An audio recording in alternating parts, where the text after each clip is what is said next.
자, 네 번째 시간 혈액과 순환, 애니멀의 서큘러트리 시스템, 순환계에 대해서 알아보도록 합시다.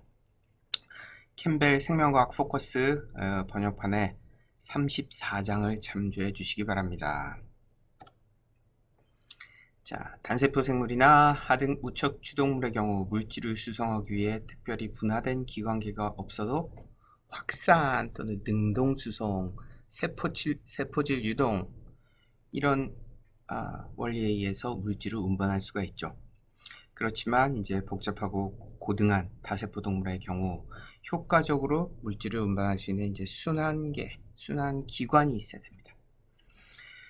즉 이러한 동물들은 소화기관에서 흡수된 영양소, 세포대사에 의해 생성된 대사산물이나 노폐물, 내분비 기관에서 분비되는 호르몬, 호흡기체, 항체, 염류 등을 운반하는 기관계, 이를 전체적으로 이제 순환계, circulatory system이라고 하죠. 그래서 개방혈관계랑 폐쇄혈관계, open circulatory system, closed circulatory system이 있죠. 그래서 개방혈관계는 절주동물이나 일부 연체동물에 있어서 발견되는 그런 건데,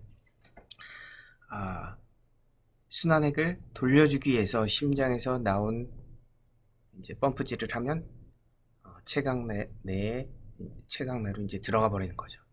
그리고 체각 내로 들어온 이 순환액이 산화된 것과 환원된 액이 섞여버리게 되는 거죠. 여기서 막 섞입니다. 그리고 펌프가 한쪽으로 이제 나오는 데가 있으면 이제 들어가는 데가 있겠죠. 들어갈 때는 이제 섞인 그 순환액이 들어가 버리게 되니까 그렇게 효율적이지 못합니다. 개방혈관계, 순환을 시켜주는 심장이란 것이 있기는 있는데 굉장히 프리미티브한 그런 심장이죠. 그런데 도관에 의해서 연결된 게 아니고 오픈, 개방되어 있는 그런 시스템이죠. 그래서 개방혈관계에 있어서의 순환액이 혈림프액이라고 하고, 혈림프액의 순환이 굉장히 느리게 되죠.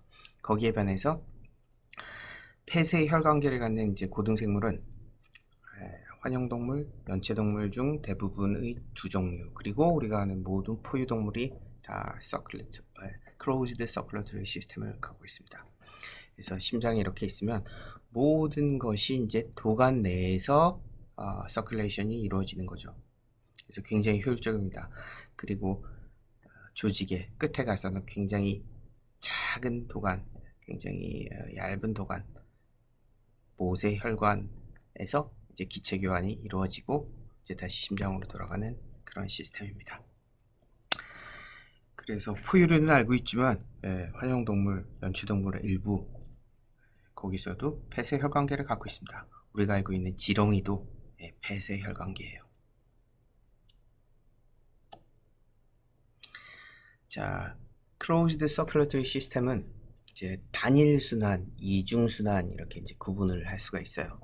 그래서 단일 순환은 심장이 하나고 한 서클이 한 개의 서클에 의해서 이제 혈액이 순환되는 그런 시스템이죠.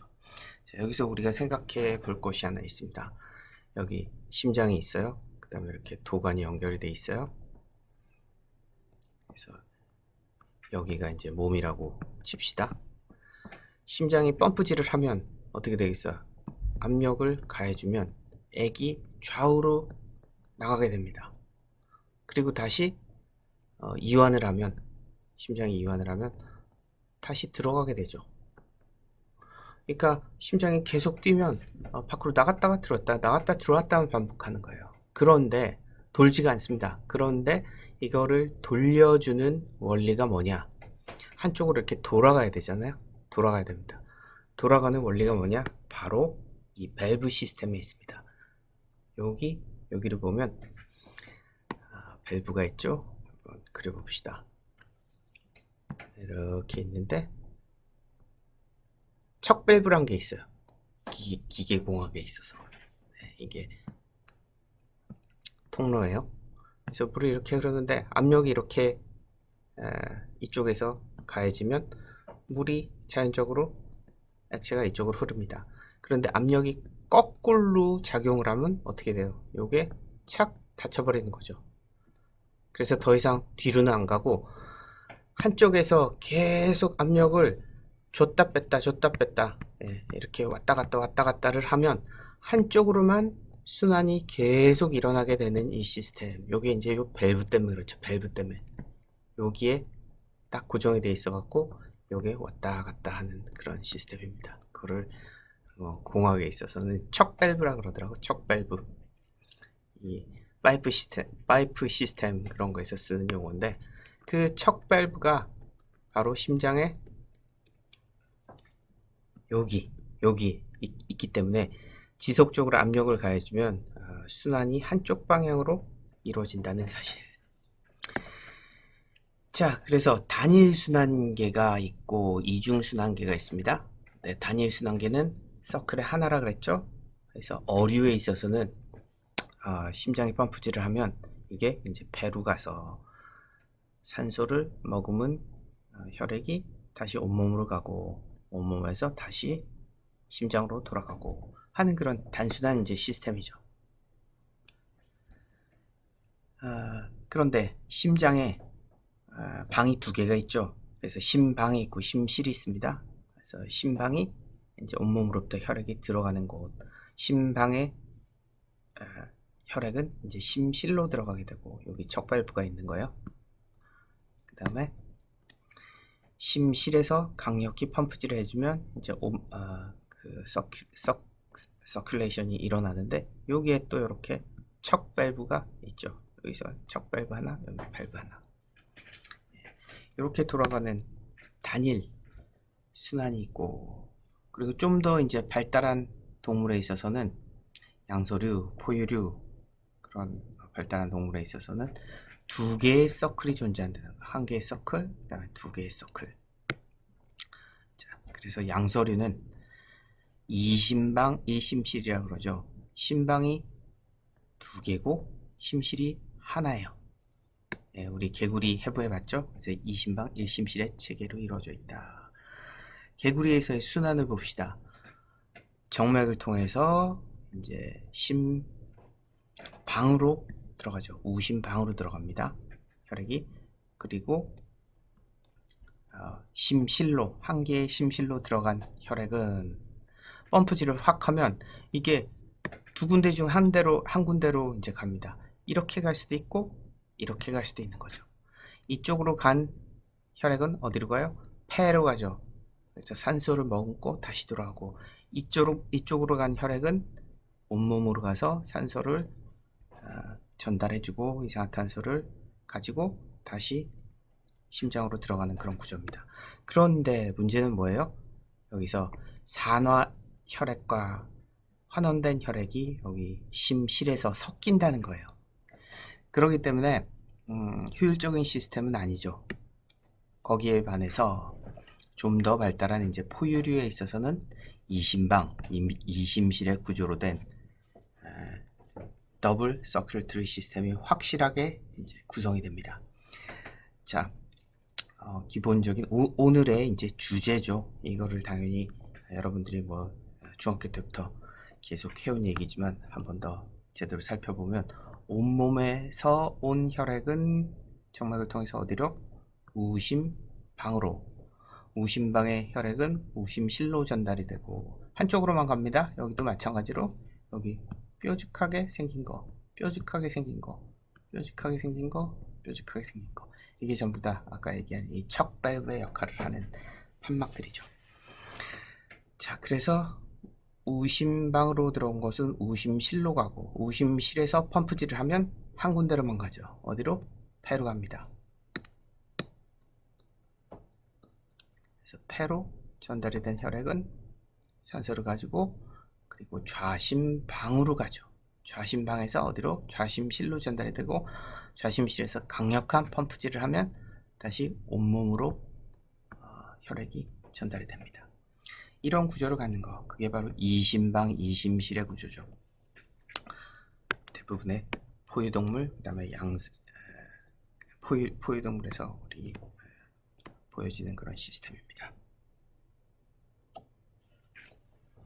자, 호흡 색소, respiratory pigment라 그러죠. 산소를 운반하는 색이 있는 단백질을 이제 호흡 색소라 그런다.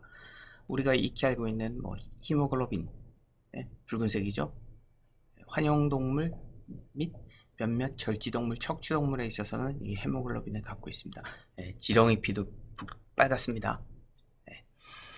거기에 반해서 이제 히모시아닌이란 그런 호흡색소도 있죠. 청록색을 띱니다. 그래서 몇몇 절지동물에 있어서는 이제 피 색깔이 호흡색소가 이제 청록색을 띠게 됩니다. 자, 사람의 혈액에 대해서 알아보도록 합시다. 사람의 혈액은 혈구 등 세포적인 그런 요소가 한 45% 그리고 혈장, 액체로 된 게 55%로 이루어져 있습니다. 그래서 혈구에는 보면 적혈구랑 백혈구랑 이제 혈소판이 존재를 합니다. 그래서 잘 알다시피 에리드로사이트, 적혈구는 산소와 이산화탄소 운반하는 그런 역할을 하고, 적혈구에는 핵이 없습니다.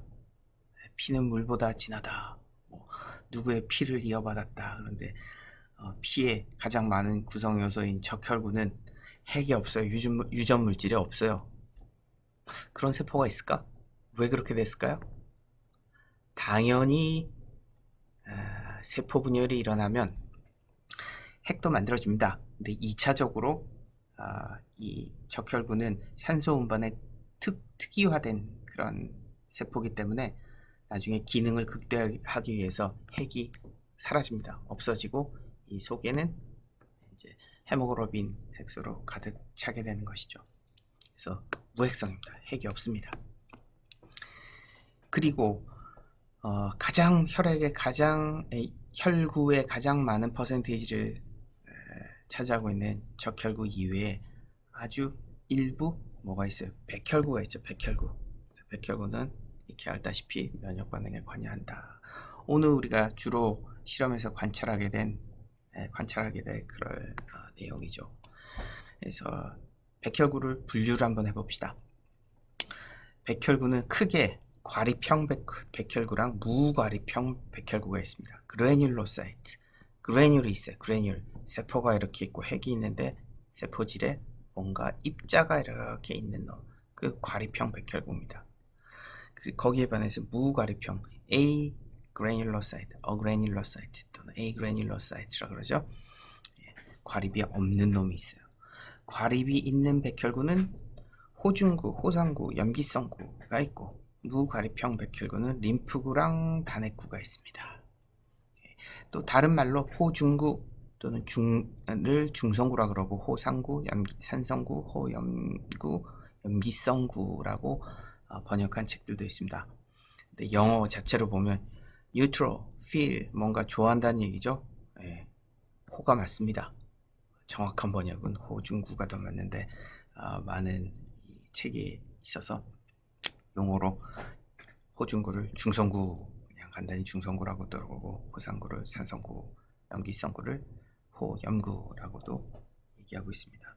혈소판은 잘 알다시피 혈액 응고에 관여하는 그런 역할을 한다. 자, 캠벨 바이올로지에 나와 있는 내용들을 이제 봅시다. 그래서 이거는 피를 딱 뽑아서 뭐 한 거예요? 원심 분리란 겁니다. 원심 분리. 센트리퓨지를 쫙 하면 밑에 이 세포적인 요소들이 밑으로 가고, 위에 동동 뜨는 것들, 이게 바로 혈장이죠. 혈장. 55%의 플라즈마 혈장에는 뭐가 있느냐? 물이 대부분이고, 이온들, 그 다음에 혈장 단백질들, 기타 등등 이런 것들이 포함이 되어 있고, 거기에 반해서 이제 세포 요소를 보면, 다시 한번 얘기하면, 이제 가장 많은 세포 요소 중에 가장 많은 부분을 차지하고 있는 거 적혈구죠. 적혈구. 그리고 핵이 없다 그랬어요. 그리고 여기 중간에 아주 얇은 층에 혈소판, 그 다음에 백혈구들, 이런 것들이 모여있게 됩니다. 전체 세포 요소는 전체 혈액 부피의 45%를 차지한다 그랬어요. 그래서 혈소판은 이렇게 부정형의 그런 세포들로 이제 이루어져 있고 혈액 응고에 관여를 하고, 백혈구들은 적혈구들보다 이제 상당히 크죠. 오늘 실험에 있어서 자신의 피를 뽑아갖고 이제 거기에 속해 있는 백혈구들을 관찰하고 백혈구들을 종류별로 하나씩 구분을 해보도록 하겠습니다. 아까 림프구랑 단핵구는 에이그래뉴로사이트, 그래뉴레 없는 놈이라고 그랬는데 캠벨 바이올로지 책에는 이렇게 뭐 점들을 쭉 꼭꼭 찍어놨네요. 네, 뭐 그림이 조금 잘못된 것 같은데, 일단은 구분을, 이쪽은 과립이 있는 놈, 이쪽은 과립이 없는 놈으로 이제 정의를 합니다. 자, 그래서 형태를 딱 보면 쉽게 이 5가지 종류들을 구분할 수 있습니다. 일단 림프구는 세포 내에서 핵이 차지하는 공간이 굉장히 큽니다. 거의 핵이 세포 대부분을 차지합니다. 그래서 쉽게 구분할 수 있고, 그리고 에이그래뉴로사이트 중에 이제 단핵구가 있는데, 단핵구는 핵이 강낭콩 같이 생겼어요. 그리고 세포질 부분이, 요 세포질 부분, 요 부분이 이 림프구보다 훨씬 적습니다. 그렇게 딱 구분을 할 수가 있어요. 거기에 반해서 호중구, 호상구, 호영구는 이렇게 로브라고 표현하는데, 핵이 여러 개의 이렇게 가지를 칩니다. 이런 식으로. 네. 그래서 3개 이상의 많은 가지를 친 거, 이게 이제 호중구입니다. 그리고 호상구는 호중구보다, 호상구, 호영구는 로브의 숫자가 좀 적습니다. 거기에 반해서 호산구는 색깔이 어때요? 오렌지색 계통이죠. 오렌지색 계통의 그래뉴를 갖고 있는 걸로 확실히 구분이 됩니다. 그리고 호염구는 이 청색 계통, 보라색 청색 계통의 이제 그래뉴를 갖고 있는 걸로 잘 구분이 됩니다. 자, 다른 정의를, 다른 책에 이제 나와 있는 건데 정의를 다시 한번 봅시다. 그래서 과립형 백혈구랑 무과립형 백혈구가 있는데, 무과립형에는 림프구랑 단핵구가 있다. 림포사이트랑 모노사이트. 여기 영어는 다 기억해 두도록 합시다. 림프구는 핵이 크고 세포질이 적은 세포다. 20% 차지한다. 상당히 많죠? 그리고 단핵구 3에서 8%, 림프구보다는 훨씬 적습니다. 그리고 크기가 불규칙하거나 콩팥 모양의 핵을 가진 세포가 이렇게 있는데 콩팥 모양이다. 그럼 무조건, 그리고 세포질이 꽤 많이 차지하고 있다. 그러면 이제 단핵구가 됩니다. 그리고 호상구, 중성구, 산성구, 염기성구는 여기 보는 것과 같이 3에서 5개의 로브죠. 로브, L-O-B-E, 로브로 이루어져 있습니다. 그래서 산성구는, 그 다음에 염기성구는 로브의 개수가 더 적습니다. 간혹 이제 여기에서 보여주는 정의랑 조금 틀릴 때도 있는데, 산성구랑 염기성구를 확실히 구분하는 가장 큰 형질은 적색이나 오렌지색 계열의 과립을 갖고 있다는 거. 그 다음에 염기성구는 청색이나 보라색 계열의 세포질 과립을 갖고 있다는 겁니다. 중성구는 로브가 여러 개라 그랬습니다. 그래서 가장 눈에 잘 띄고 또 개수도 많습니다. 6에서 70%, 60%에서 70%. 거기에 비해서 산성구는 꽤 적고 염기성구는 훨씬 적습니다. 가장 발견하기 어렵습니다. 네. 자, 그래서 여기 적혈구가 가운데가 오목한 원반형이다. 백혈구는 아메바형이다. 혈소판은 부정형이다. 아까 그림 이렇게 표현했죠. 네. 백혈구는 대부분 둥근데 약간 이렇게 아메바 같이 이렇게 흐물흐물한 그런 형태. 적혈구는 완전히 동그란데 옆에서 보면 납작한 비행기 접시 같이 생긴 그런 모양이죠.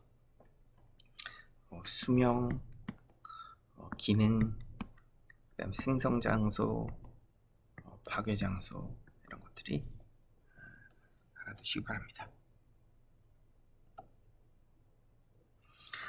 자, 혈액이 나오면 이제 혈액형에 관해서 얘기해야죠. 초등학교 때부터 너무나 잘 알고 있는 ABO형 혈액형, A형이냐, B형이냐, 또는 AB형이냐, O형이냐, 이렇게 얘기를 하죠. 그런데 여기서 중요한 거는 그거를 도대체 어떻게 구분하고 있느냐. 당이 틀립니다. 당. A형 또는 B형의 당의 존재 유무에 따라서 A형과 B형을 나눕니다. 그래서 O형에는 이 스페셜라이즈된 이 당이 없어요. 그리고 거기에 반해서 빨간색의 당을 갖고 있는 A형의 당을 갖고 있으면 A형 혈액형이 되는 거고, B형은 B형의 당, AB형은 A형과 B형의 당을 모두 갖고 있습니다. 그렇기 때문에 자, 당을 왜 지금 얘기를 하느냐. 혈액 검사를 할 때 우리가 어떻게 해요? 항원 항체 반응을 이용합니다. 항체, 엔티바디죠. 항체. 뭔가 몸속에 이물질이 들어오면 그거를 이제 불활성화시키고 그러려고 이제 항체를 만들어내죠. 근데 그 항원에 굉장히 스페시픽한 항원이 이렇게 생겼으면 항체가 도식화를 하면 항체가 이렇게 생긴다든가, 또 삼각형의 항원이 들어왔다 그러면 이렇게 특수화된 항체를 생성을 한다든가. 그래서 굉장히 스페시픽하죠. 한 형태에 대해서, 한 물질에 대해서 굉장히 스페시픽한 결합을 하는 게 바로 항체입니다. 그래서 A형의 당에 해당하는 항체, 그거를 anti-A라고 표현을 하는 거고, B형의 당에 해당하는 항체를 anti-B라고 하는 거죠. 그러니까 AB형에서는 어떻게 돼요? 항체가 모두 어그리게이션, anti-A가 와도 어그리게이션이 일어나고 anti-B가 와도 어그리게이션이 일어나고, 그렇죠? B형 당과 anti-B가 만나면 또 어그리게이션이 일어나고, 어그리게이션이 일어난다는 게 뭐냐? 항원 항체 반응이 일어나고 서로 이렇게 엉긴다는 겁니다. 그래서 눈으로 이제 확인을 할 수가 있는 거죠. P가 anti-A 또는 혈액이 anti-A 또는 anti-B로 이렇게 anti-B와 섞어줬을 때 이렇게 엉김 현상이 일어나는지 안 일어나는지를 우리는 혈액 검사를 할 수 있게 됩니다. 자, 이렇게 ABO식 혈액형과는 별개로 또 우리는 또 뭘 따져요? RH형 혈액형이 있죠. 그래서 RH형도 마찬가지입니다. D형의 항원이 이거는 존재하느냐 존재하지 않느냐로 anti D 항체를 만들어 놓고 anti D에 반응을 해서 결합을 하면 그 항원이 존재를 하는 거예요. 그게 바로 RH 플러스고, 그리고 RH 마이너스는 D형 항원이 존재하지 않는 사람을 뜻합니다. 그래서 RH 마이너스가 굉장히 희귀하죠. 그래서 RH 마이너스형 혈액 구합니다. 그런 응급 공고 이런 것도 막 나오고 그러죠. 자, 그래서 헌혈자랑 수혈자, 도너랑 레시피언트, 다시 얘기하는데 여러분들이 익히 잘 알고 있으실 겁니다. 그래서 마이너스 혈액은 마이너스에만 줄 수 있다. 플러스 혈액을 마이너스에 주면 이제 죽는 거예요. 큰일 납니다. 항원 항체 반응이 일어나가지고 어떻게 해요? 몸 속에서 어그리게이션이 일어나면 이제 혈관이 다 막혀서 이제 큰일 나는 거죠. 그래서 예를 하나 들어봅시다. 그러니까 ABO형 혈액형을 이렇게 A나 B나 O로 나타낸 거고, 그 다음에 마이너스 플러스는 이제 RH형 혈액을 얘기를 하는 거죠. 그래서 누가 누구에게 줄 수 있느냐. 예를 들어서 RH 플러스, 아니 A형인데 플러스 A형 RH 플러스 혈액을 가진 사람은 AB형한테 AB 그 다음에 RH 플러스한테 줄 수 있습니다. A, RH 플러스한테 줄 수 있습니다. 그렇지만 나머지는 다 주면 어떻게 돼요? 다 X죠. 여기가 항원 항체 반응이 일어나서 이제 큰일 난다는 사실. 자, 그러면 내가 O형인데 O형은 A타입의 당과 B타입의 당이 둘 다 존재하지 않습니다. 그렇기 때문에 누구한테나 줄 수 있는 거죠. 그래서 얘를 이제 만능 헌혈자라고 그러죠. 그래서 O형이면서 또 RH형까지 이제 확인을 해서 O- 의 혈액을 가진 사람은 누구나, 전 세계 누구나한테 다 혈액을 줄 수가 있는 거죠. 그리고 RH 플러스는 플러스 있는 사람만, 아니 여기 아니네, 플러스인 사람만 여기 이제 줄 수 있게 되는 겁니다. 네. 그리고 뭡니까? O형이면서 RH-, 이 가장 드문 혈액형이네요. 그래서 이 사람이 이제 병이 난다. 그럼 누구한테 혈액을 받을 수 있느냐? 오직 같은 타입의 혈액을 가진 사람, O형이면서 RH-에서만 받을 수 있고 나머지 혈액은 모조리 못 받게 되는 거죠. 자, 오늘 실험은 이제 피를 뽑아가지고 혈액 검사를 한번 하고, 그리고 피를 한번 뽑았으니까 또 한번 뽑은 걸 그냥 혈액 검사만 하고 끝내는 게 아니고 혈액 자체 속에 백혈구나 적혈구가 어떻게 존재를 하는지 광학현미경을 한번 관찰해보는 시간을 갖도록 하겠습니다. 사진을 보면서 설명을 드릴게요. 자, 방금 전에 한 얘기 갖고 사진을 보면서 자세히 설명하도록 하겠습니다. 자, 근데 실험 전에 주의사항, 혈액을 다루는 그런 실험이기 때문에 다른 사람의 혈액에 의한 감염을 조심해야죠. 조기의 지시에 따라서 혈액이 묻은 사용한 모든 도구는 지정된 폐기봉투에 넣어서 반드시 폐기해야 됩니다. 자, 그리고 뾰족한 거, 라셋, 그래서 이제 피를 내게 하는 뾰족한 침이죠. 그것은 쓰레기통에 버리지 말고 지정된 폐기통에 넣어서 한꺼번에 뾰족한 것들을 폐기하기 바랍니다. 자, 그리고 오늘 광학현미경을 사용할 건데 현미경 사용에 관한 그런 내용 1학기 때 충분히 얘기들을 했으리라고 봅니다. 실제 실험하기 전에는 다시 한번 이 주의사항을 체크하도록 합시다. 자, 그래서 실험을 할 때 실험의 순서입니다. 일단 슬라이드 글라스를 3장을 준비를 합니다. 그래서 혈구 실험용 1장, 그 다음에 혈액 검사용 1장, 그리고 사용한 슬라이드 글라스도 상관이 없지만 혈구를 이제 쫙 스프레드 하기 위해서 여분의 슬라이드 글라스가 1장 더 필요합니다. 자, 그래서 일단 기록을 해두고 여기 안티 A 장소, 안티 B 장소, 안티 D를 이제 분주를 할 그런 장소를 마킹을 해둡니다. 그리고 NTA, NTB, NTD 솔루션을 이제 한 방울씩 떨어뜨려 놓습니다. 그래서 혈액 검사기를 보면 이렇게 컬러를 집어넣었죠. 헷갈리지 않게 하느라고. NTA가 뭐라 그랬어요? A 타입의 당을 디텍트 해낼 수 있는 항체를 항체를 바로 NTA라고 그런다 그랬어요. 그리고 NTB는 또 B 타입의 당을 디텍트 해낼 수 있는 항체.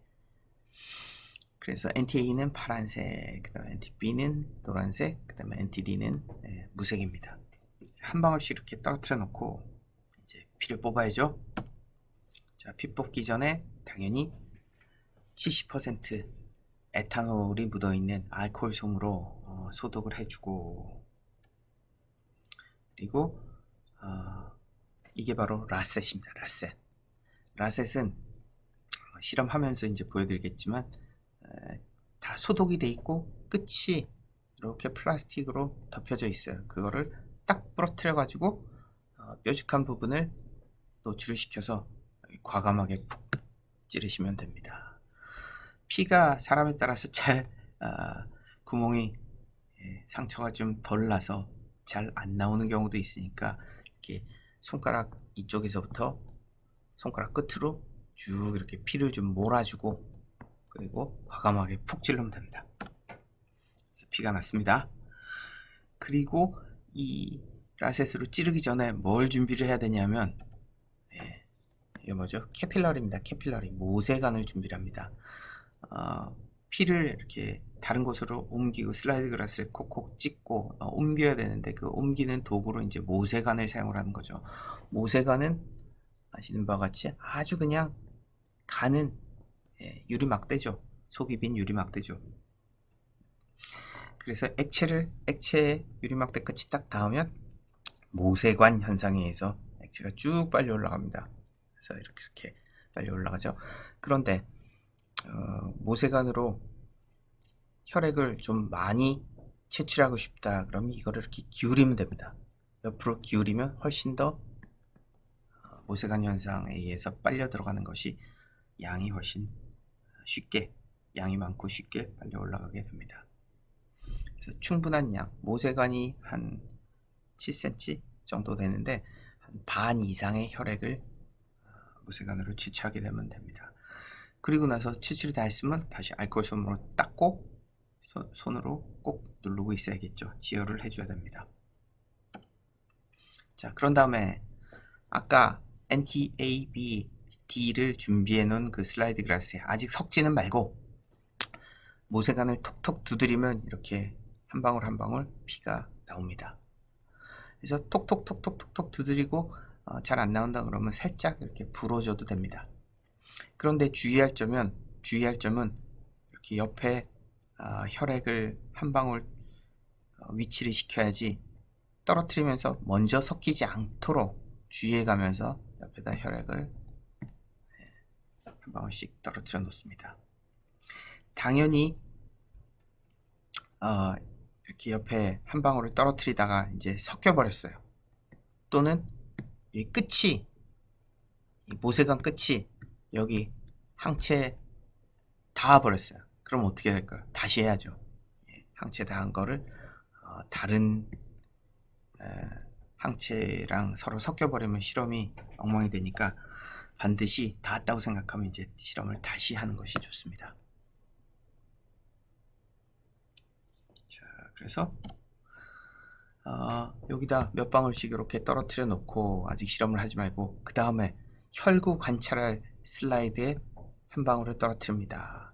그런데 주의할 점은 두 가지 실험을 한꺼번에 해야 되니까 빨리 해야죠. 안 그러면 혈액이 바로 굳어버립니다. 그럼 굳으면 실험이 정확히 이루어지지가 않으니까 잽싸게 빨리 한 방울 떨어뜨리고 또 혈구 관찰할 혈액을 한 방울 떨어뜨린 다음에 다른 한 장의 슬라이드 글라스의 끝을 이용을 해서 보시는 바와 같이 혈액을 싹 도마를 한다 그랬죠. 얇게 펴줍니다. 그런데 너무 꽉 눌러갖고 혈액을 도마를 하면 속에 이 적혈구들이 막 다 터진 것을 볼 수 있어요. 그래서 꽉 누르면 안 되고 살짝 공간을 띄워가지고 혈액을 얇게 핀다는 그런 생각으로 싹 얇게 도마를 해주면 됩니다. 어느 정도 일정 면적으로 지금 보는 정도의 두께, 그러니까 너무 얇게 도마를 하면 하얗게 보이죠? 그리고 너무 두껍게 하면 피가 이렇게 막 응고된 색깔이 굉장히 진하게 나옵니다. 근데 지금 보는 정도의 색깔, 핑크색이 나는 그 정도 수준으로 싹 도마를 해주면 됩니다. 그리고 혈액이 묻은 아까 그 캐필러리 그리고 지금 사용한 다른 슬라이드 글라스 끝에 지금 혈액이 묻었잖아요. 이런 것은 한꺼번에 모아갖고 지정된 폐기 장소에 집어넣어 주기 바랍니다. 그리고 이렇게 도마를 한 거는 이제 말리면 됩니다. 그 도마란 혈액이 마르는 동안 지금 이 혈액 검사를 위한 그 샘플을 실험을 시행을 하면 되겠습니다. 그래서 이쑤시개 또는 이런 거 전용으로 사용할 수 있는 그 플라스틱 막대 그런 게 이제 준비되어 있으니까 그거를 사용을 해갖고 혈액과 항체를 이렇게 섞어주면 됩니다. 그런데 주의할 점은 당연히 섞어준 다음에 이 이쑤시개로 옆으로 가서 또 하면 안 되겠죠. 그래서 각각 하나하나 다른 막대를 이용해서 섞어주기 바랍니다. 그래서 열심히 섞으면 지금 보시는 바와 같이 항원 항체 반응이 지금 일어난 겁니다. 눈으로 딱 봐도 어때요? 엉겨 있죠? 막 엉겨 있습니다. 혈액이 엉기는 것은 항원 항체 반응이 일어나서 서로 붙었기, 항원과 항체가 서로 붙었기 때문에 이 응고가 일어나는 겁니다. 여기도 일어났죠. 여기도 일어난 것 같이 보입니다. 좀 이따 이제 결과는 다시 보도록 합시다.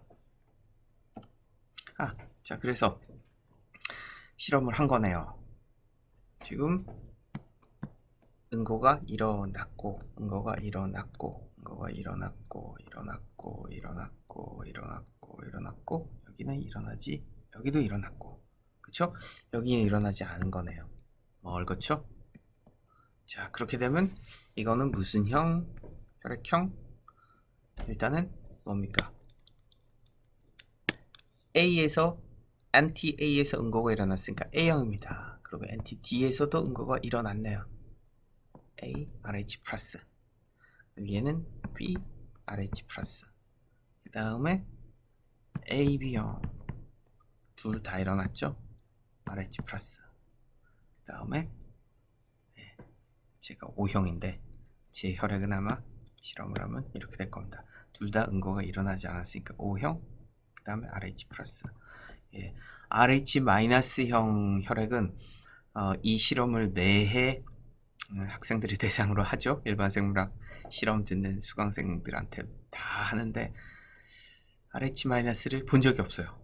그래서 사진을 마련을 못했습니다. 그 정도로 굉장히 희귀한 혈액이죠. RH- 혈액은. 자, 도말한, 아까 혈액 관찰에 의해서 도말한 그런 슬라이드 글라스 혈액이 얇게 이제 퍼져서 말라 있습니다. 거기에 뭐 실험 방법은 아주 간단합니다. 메틸렌 블루 이 염색약을 한 방울 떨어뜨려 갖고 이 전체 혈액 위를 다 덮게 그 충분한 양을 떨어뜨려 줍니다. 그리고 한 2에서 3분 정도 염색을 한 다음에 염색약을 탁탁 털어서 좀 제거를 하고 물을 한두 방울 떨어뜨려서 약간 희석을 한 다음에 다시 탁탁 털어서 제거를 합니다. 그리고 거기에 슬라이드 글라스를 얹고, 아니 슬라이드 글라스가 아니죠, 커버 글라스를 얹고 공기 방울이 들어가지 않도록 조심해야겠죠.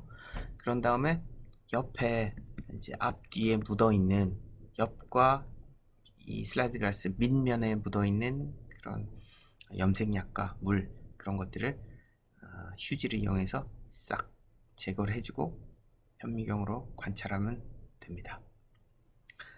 주의할 점은 여기 아래쪽에 물기를 다 제거를 해줘야지 현미경의 이 스테이지가 오염이 되지 않겠죠.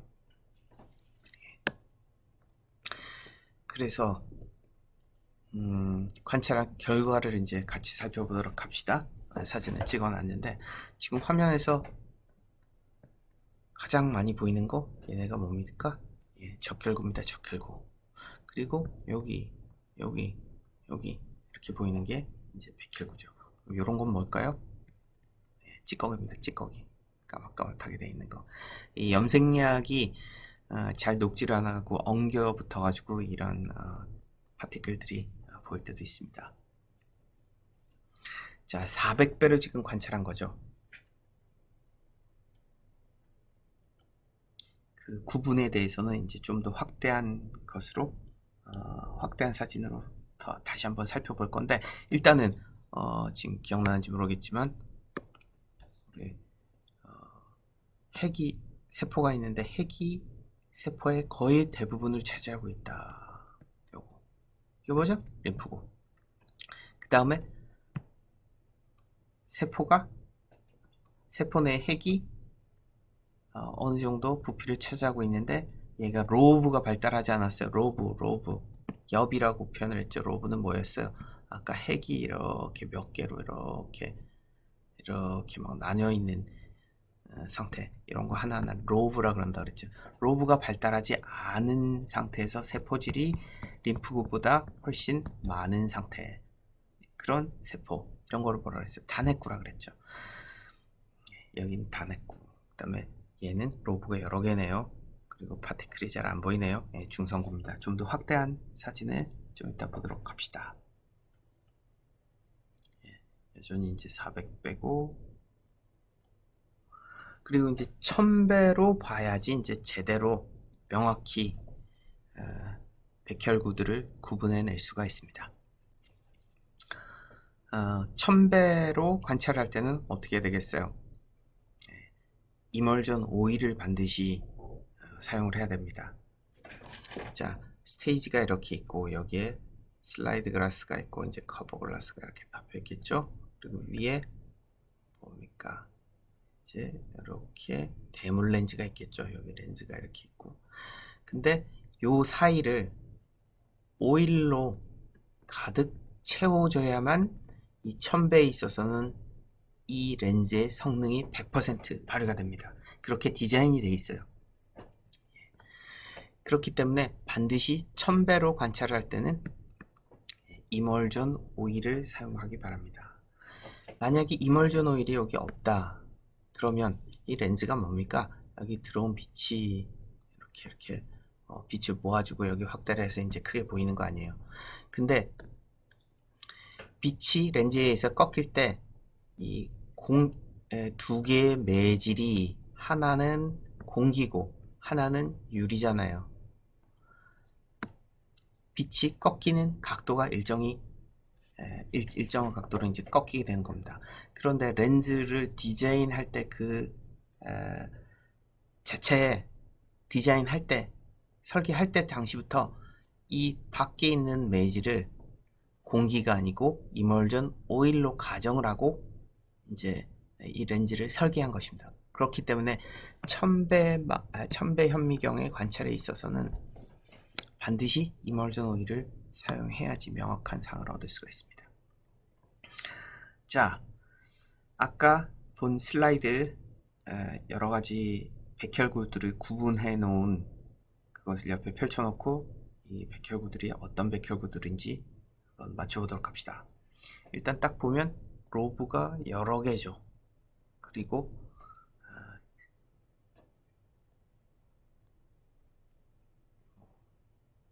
그래뉴얼도 그렇게 많이 발달한 것 같지 않고, 그렇기 때문에 이거는 쉽게 발견할 수 있는 바로 중성구가 됩니다.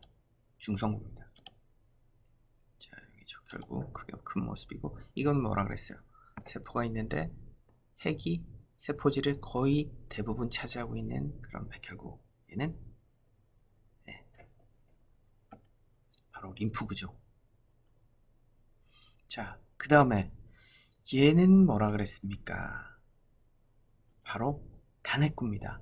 단핵구는 설명에 강낭콩 모양의 이제 핵을 갖는다라고 되어 있는데, 얘는 강낭콩 모양이 아니네요. 그죠? 동그랍니다. 근데 어떻게 생각하면 되냐면, 어떨 때는 이렇게 보입니다. 강낭콩 모양의 핵을 갖고 있는 거를 단핵구에서 볼 수 있는데, 얘가 세포 내에서 핵이 이렇게 돌아갈 수가 있겠죠. 돌아갈 수가.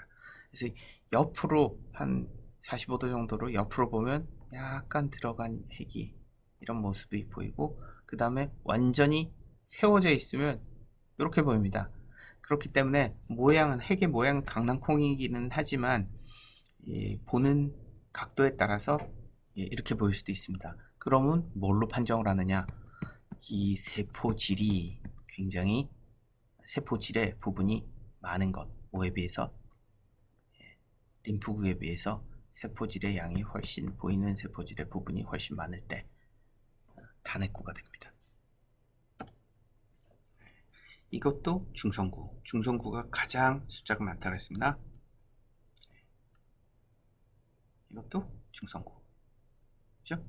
여러 개의 로브로 이루어져 있고 3개 이상의 3개 또는 3개 이상의 로브로 이루어져 있습니다. 림프구. 그리고 색깔이 탁 보이는 그런 그래뉼의 색깔이 보이는 그런 백혈구가 있습니다. 지금 뭐 같아요? 노란색 계통, 오렌지색 계통이죠? 오렌지색 계통의 산성구입니다. 바로 산성구. 이거는 림프구, 중성구, 림프구. 찾아보면 산성구, 중성구가 상당히 발견하기가 어렵습니다. 아니죠. 산성구, 중성구가 아니라 산성구랑 염기성구. 특히 염기성구는 너무너무 발견하기가 어렵습니다. 중성구, 여기 얘도 뭐라 그랬어요? 산성구입니다. 노란색 계통의 파티클이 보입니다. 림프구. 그리고 아마도 얘가 바로 염기성구라고 생각이 됩니다. 중성구, 산성구. 여기도 산성구죠.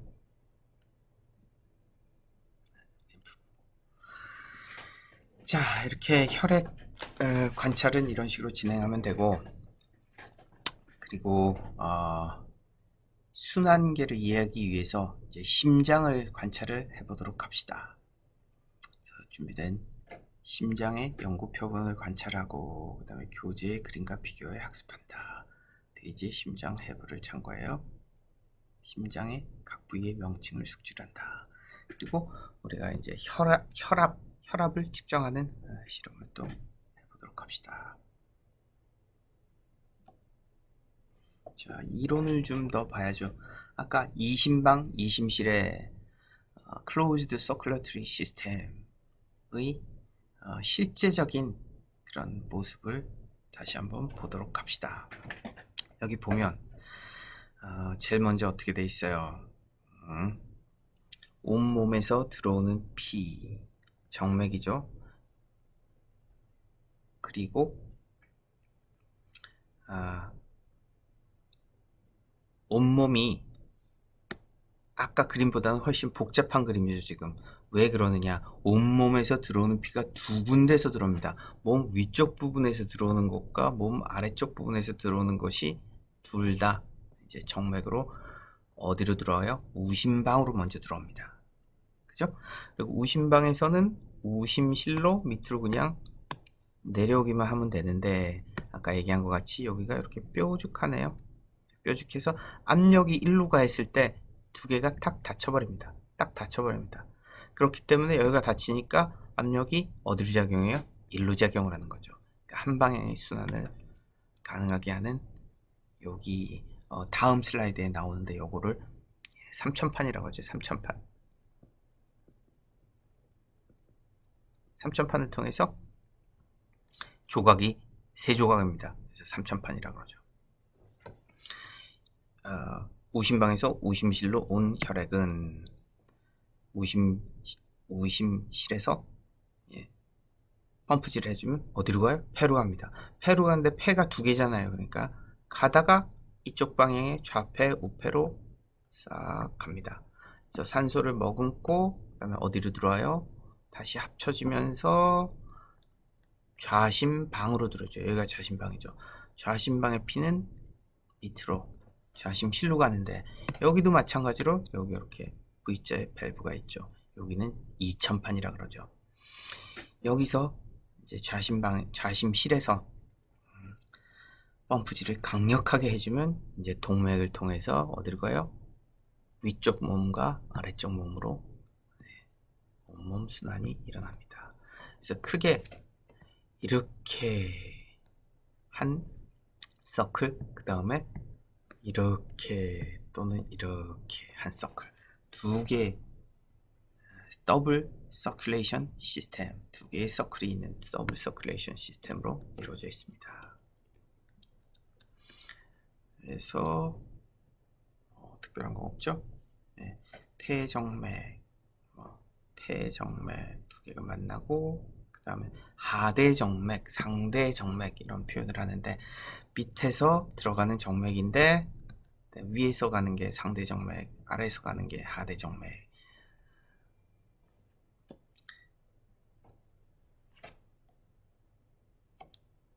자, 그래서 방금 얘기한 거를 모식화해 놓은 그런 거죠. In mammals, blood pumped by the right side of the heart passes through the lungs and enters the left side of the heart. This is the pulmonary circuit. Blood pumped by the left side of the heart is distributed to the other body organs and returns to the right side of the heart. This is the systemic circuit. This pattern, called double circulation, ensures vigorous blood flow to the organs because the heart pumps the blood a second time after it returns from the lungs. 자, 더블 서큘레이션 시스템이라는 거. 아이고. 예. 캠벨 바이올로지 나와 있는 그런 그림으로 다시 한번 보면 똑같은 얘기 계속 반복이 되는데, 여기를 들어오는 피가 이렇게 된다. 몇몇 용어 설명을 해서 좀 더 자세한 거를 자세한 사진을 놨네요. 여기 보면 이렇게 돼 있죠. 이것을 방실판막이라 그러죠. 그래서 심방에서 심실로 들어가는 거를, 심방에서 심실로 들어가는 요 부위, 요거를 이제 방실판막인데, 그렇죠? 거기에 반해서 심실에서 온몸으로 또는 폐로 가는 여기에 있는 판막, 이거를 이제 반월판막이라고 그러죠. 그런데 요 두 개의 방실판막이 요거죠, 요거랑 요거죠. 요거를 뭐라 그러느냐? 삼천판, 우심방에서 우심실로 가는 요 판막, 요거를 삼천판이라 그러고, 여기는 이천판이라 그럽니다. 예, 그러니까 방실판막이 삼천판도 있고 이천판도 있는 것입니다. 왜 이천판, 삼천판이라고 얘기를 하는지는 아까 얘기한 것 같은데, 볼까요? 예. 세 조각이 나서 삼천판, 두 조각이 나서 이천판입니다. 위에서 본 심장 판막입니다. 그리고 얘랑 얘는 대동맥 판막, 허파동맥 판막인데 다 삼각형으로 이렇게 되어 있는 것을 볼 수 있습니다.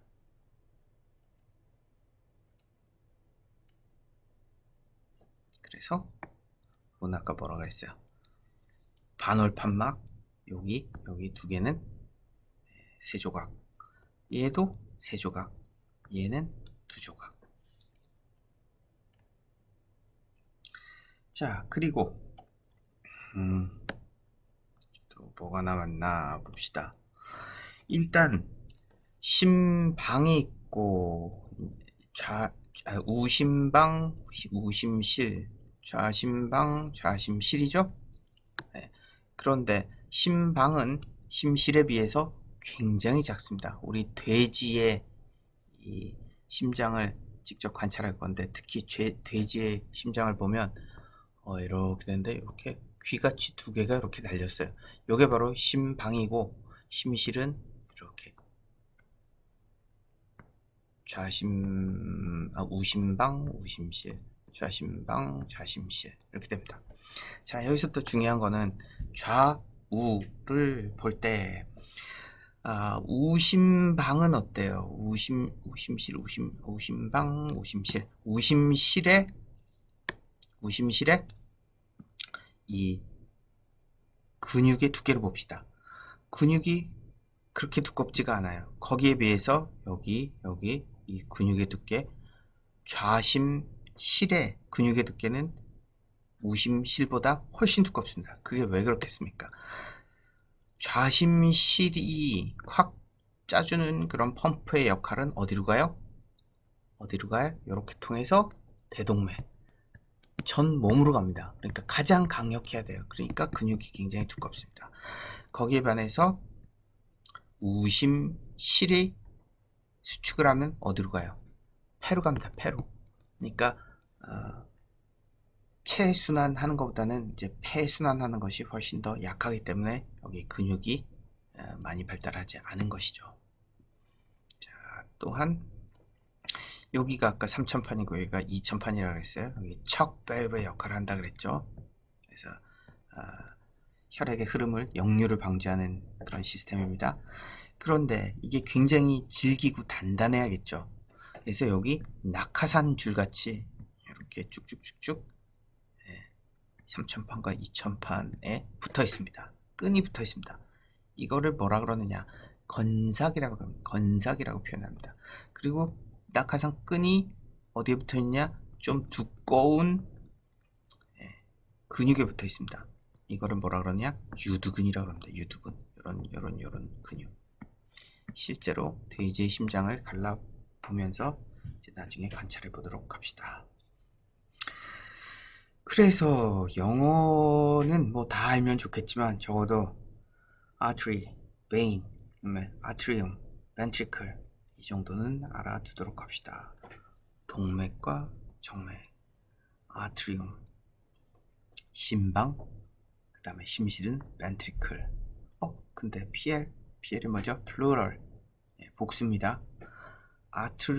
아트리움의 복수, 아트리아. 벤트리클의 복수는 뭐예요, 그러면? 벤트리클, S만 붙이면 됩니다. 자, 다 설명을 한 것 같고, 심장을 이제 겉을 보면, 동맥과 정맥이 이렇게 쭉 겉에 분포하는 것을 볼 수 있습니다. 이게 왜 그래요? 심장 근육도 조직이기 때문에 산소를 공급받아야지 이제 활동을 할 수가 있겠죠. 그래서 심장 겉으로 표면에 보면 동맥과 정맥이 쫙 분포하는 것을 볼 수 있습니다. 그런데 혹 가다가 이 동맥이 심장 동맥이 막힐 수가 있습니다. 그럼 어떻게 돼요? 산소 공급이 원활하지 않으니까 심장에 이제 무리가 갑니다. 그래서 뭐죠? 스텐트라고 그러죠. 스텐트 시술을 하기도 합니다. 여기가 이제 막히는 거예요.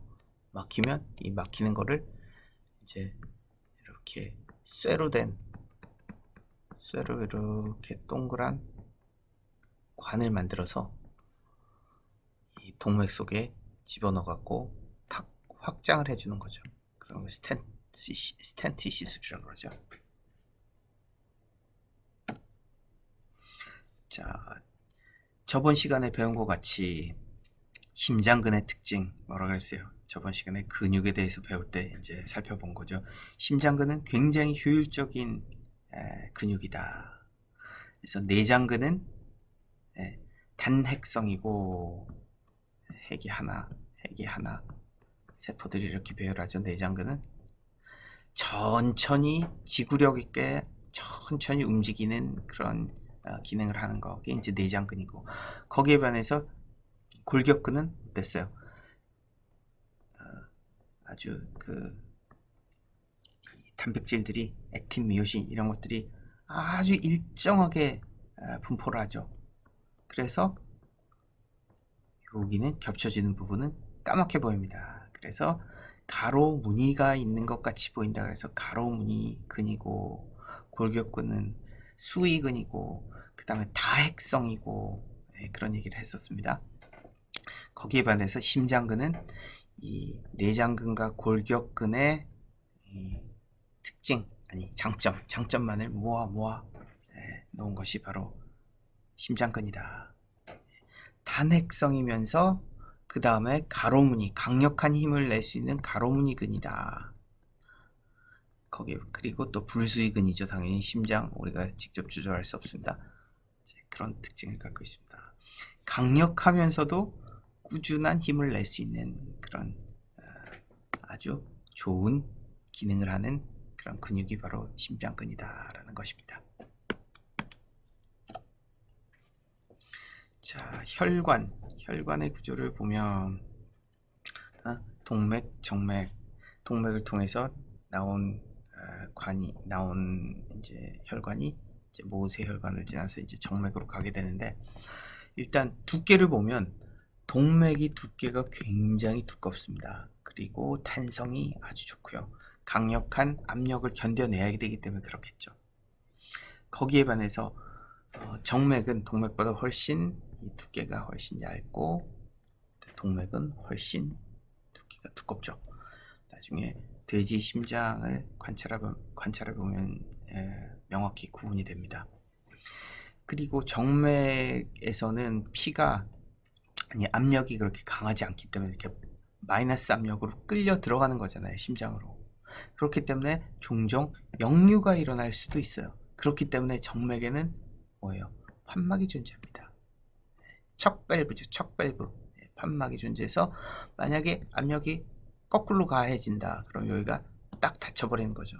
그래서 역류를 방지하는 구조가 정맥에는 있습니다. 자, 이제부터는 사람의 혈압의 측정에 대해서 좀 알아보도록 합시다. 정상인의 수축기 혈압은 120 정도라 그러죠. 그다음 이완기 혈압은 이제 80입니다. 그래서 120에서 80 정도가 정상 범위에 들어간다라고 이제 얘기를 하는데, 이완기 혈압이 뭐 더 중요하다 그러죠. 이게 무슨 뜻일까요? 수축기 혈압, 이완기 혈압. 혈압이 일정하게 유지가 되는 것이 아니고, 혈압이 이렇게 이런 식으로 위 혈압, 아래 혈압, 이렇게 수축과 이완을 반복하기 때문에 혈압이 계속 변화하죠. 그러니까 위 맥시멈과 미니멈, 이게 둘 다 이제 측정하게 됩니다. 그래서 요즘은 간편하게 기계에 의해서 팔 집어넣고 엔터 딱 치면 바로 혈압을 측정하게 되는데, 이제 수동으로 측정을 하면 보다 이제 정확하다고 그러죠. 그래서 병원에 가면 이 수동 측정기로 이제 소리를 들어가면서 이제 혈압을 측정을 합니다. 자, 어떻게 작동을 하는지 원리를 알아보도록 합시다. 그래서 팔에 이렇게 밴드를 붙이죠. 그리고 공기를 펌프질해서 압력을 넣어주면 여기가 팽팽하게 부풀어 올라가지고 이 팔을 꽉 조여주면서 속에 통과하는 동맥을 막아버리는 거죠. 처음에는 동맥에 혈액이 쫙 흐르다가 공기를 펌프질을 하면 여기 완전히 막아버립니다. 그러고 나서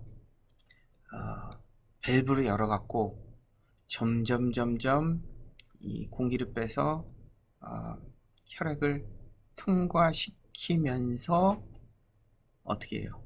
여기다 청진기를 갖다 대고, 여기다 청진기를 갖다 대고, 이제 혈액이 뛰는 순간에, 소리가 나는 순간에 이 압력을 재는 그런 방법이죠.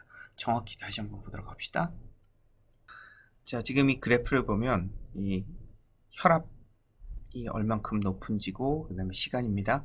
심장은 계속 이런 식으로 압력을 유지하고 있습니다. 피크가 두 개예요. 더블 피크. 이런 식으로 계속 유지가 되고 있는데, 왜 더블 피크일까요? 심실과 심방이 있고, 또 좌심실, 우심실이 따로 이제 움직이기 때문에 그게 합쳐져 갖고 다닥 이렇게 이제 계속 뛰고 있는 거죠. 그런데 우리는 혈압 측정을 위해서 팔에 붕대를 감고 압력을 꽉 넣어주죠. 그럼 피가 전혀 안 통하기 때문에 아무 소리가 안 나요. 청진기를 갖다 대고 보면 꽉 압력이 차 있을 때는. 그리고 압력을 점점 빼주죠, 이제. 그래서 쭉 지속적으로 압력이 낮아지다가 혈관이 탁 개방이 되면 심장이 탁 뛰면서 혈류가 그 막았던 관을 탁 통과를 하면서 소리가 탁 나기 시작하는 거죠. 그때 압력이 쭉 지속적으로 떨어지다가, 게이지를 보면서 압력이 떨어지다가 소리가 탁 나는 순간에 압력을 재면 그게 바로 수축기의 혈압입니다. 그리고 지속적으로 압력이 쭉 떨어지는 게이지로 확인하면서 소리가 이제 계속 들릴 겁니다. 탁 하는 소리가 들리다가 어느 한순간에 소리가 더 이상 나지 않는 순간, 그때가 바로 이완기 혈압이 되겠습니다. 자, 지금부터는 돼지 심장을 해부를 한번 해보겠는데, 실제 심장을 보면서 볼 거지만 우선 설명을 좀 해보면, 심장을 만져보고 좌우 심방 심실을 이제 비교를 해봅시다. 그래서 아까 얘기한 것 같이 심장이 이렇게 있으면 돼지 심장은 이렇게 조그맣게 두 개가 달려 있어요. 얘가 심방이고, 그 다음에 좌측, 우측, 심방, 심실 이렇게 되는 거죠. 심장의 정면이 위로 오게 해서 해부 접시 놓는다. 자, 심장의 겉모습을 관찰하고 심장 위로 나와 있는 혈관을 찾아본다. 심장 겉표면에 이렇게 혈관이 막 나와 있다 그랬어요. 네. 관상동맥은 심장의 근육에 혈류를 공급하는 동맥을 말한다. 심장동맥이라고도 한다. 그죠? 네. 관상동맥들을 이제 살펴보도록 합시다. 구멍이 많은 위쪽을 보면서 동맥을 찾는다. 동맥 속으로 손가락을 넣어 반월판을 만져본다. 자, 위에서 이렇게 보는 겁니다. 위에서 보면 이렇게 구멍들이 이제 많이 나와 있습니다. 이게 뭐예요? 정맥, 동맥, 폐로 가는 동맥, 폐에서 오는 정맥, 몸으로 가는 동맥, 몸에서 오는 정맥, 이런 것들이 이제 있겠죠. 많은 구멍을 위쪽에서 보면서 어떤 게 동맥인지, 아까 동맥이 뭐라 그랬어요? 가장 두껍고 그 다음에 질긴 놈, 그게 바로 동맥이겠죠. 몸으로 가는 동맥이겠죠. 그리고 폐로 가는 동맥은 훨씬 더 얇겠죠. 그리고 그 속으로 손가락을 넣어서 얘가 이제 손가락을 넣으면 어디 가요?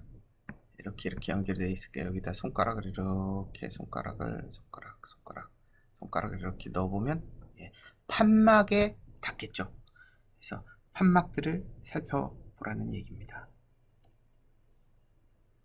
그리고 해부가위로 위에 이 관들을 잘라보면 일단 두께로 동맥인지 정맥인지 알 수 있고, 그 다음에 자르면 굉장히 질긴 놈, 잘 안 잘리는 놈, 그게 이제 동맥이겠죠.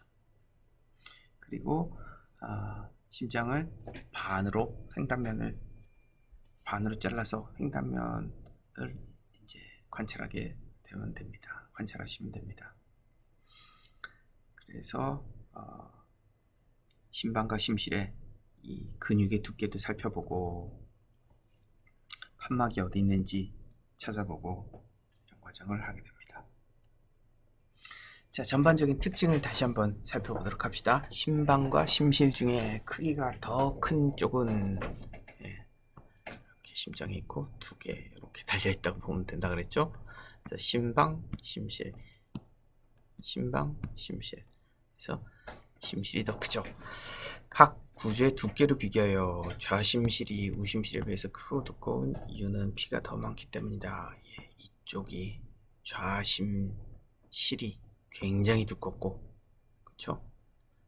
우심실은 비교적 얇고, 그 다음에 심방은 심실보다 당연히 더 얇고 그러겠죠. 그래서 두께는 좌심실, 우심실, 우심방, 좌심실, 우심방, 좌심방 비슷하고 순으로 두께가 두껍다. 동맥과 정맥 중 동맥이 더 질기고 두껍다. 그죠? 판막은 좌심실과 대동맥, 우심실과 폐동맥, 우심실과 우심방, 좌심실과 좌심방 사이에 이제 판막들이 존재하는 거죠. 척 밸브의 역할을 한다 그랬어요. 역류를 방지하는 판막들.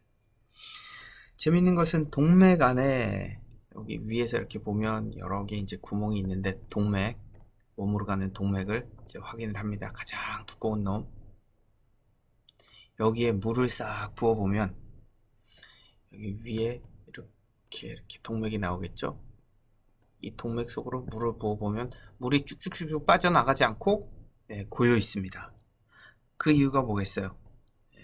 좌심실에 연결된 부위에 역류를 막기 위한 동맥과 좌심실이 연결된 부위, 역류를 막기 위한 반월판이 존재를 하죠. 그렇기 때문에 역류를 하면 막혀져 버립니다. 그래서 물이 아래로 내려가지를 않는다는 얘기입니다. 자, 그래서 펌프를 하는 사진이고, 실제적인 관찰은 심장을 직접 보면서 하도록 합시다. 이상입니다.